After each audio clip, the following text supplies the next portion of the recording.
வாழ்க வையகம் வாழ்க வளமுடன். அருட்காப்பு. அருட்பேராற்றல் இரவும் பகலும், எல்லா நேரங்களிலும், எல்லா இடங்களிலும், எல்லா தொழில்களிலும், உறுதுணையாகவும், பாதுகாப்பாகவும், வழி நடத்துவதாகவும் அமையுமாக. விளக்கம்.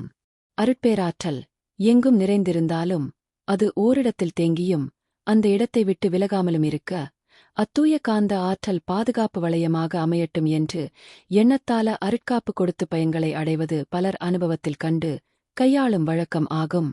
எந்த நோக்கத்தோடு காப்பு கொடுக்கிறோமோ அதற்கேற்ப பயன் விளையும்.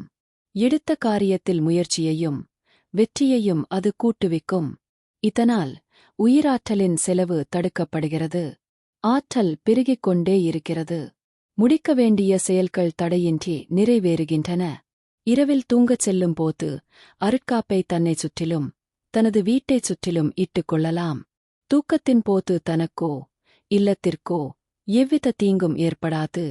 வாகனங்களில் பயணம் செய்கின்ற போது அருட்காப்பை வாகனத்தைச் சுற்றிலும் இட்டுக்கொண்டால் பயணம் விபத்தில்லாமல் நடைபெறும். பயணம் மேற்கொள்ள இருக்கின்ற உறவினர்களுக்கோ நண்பர்களுக்கோ அவர்கள் விடை பெறுகின்ற போது அருட்காப்பு இட்டு அனுப்பலாம். ஊருக்கு நலமாக சென்று அடைவார்கள். தன்னை விட வயதில் மூத்தவர்களாக இருந்தால் மெளனமாக அவர்களுக்கு அருட்காப்பைச் சொல்வது நலம். சிறியவர்களாக இருந்தால் வாய்விட்டு சொல்லி அனுப்பி வைக்கலாம். இன்னும் எத்தனையோ விதங்களில் இந்த அருட்காப்பை மெய்யுணர்வாளர்கள் பயன்படுத்தி பலன் காணலாம். புகழுக்காகவோ பணத்திற்காகவோ இந்த அருட்காப்பினை மற்றவர்களுக்கு அளிக்கக்கூடாது. உயிருக்கு உதவியாக, ஒரு கருணை செயலாக உள்ளம் உவந்து அருட்காப்பிட வேண்டும்.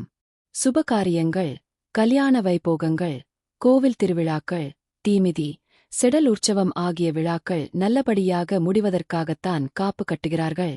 அதேபோல்தான் இந்த அருட்காப்பும். இந்த அருட்காப்பில் 8 இம் உள்ளது. அதாவது 8 திசைகளிலிருந்தும் அருட்காப்பை நமக்கு அருட்தந்தை வழங்கியுள்ளார்கள். வாழ்க வையகம் வாழ்க வளமுடன்.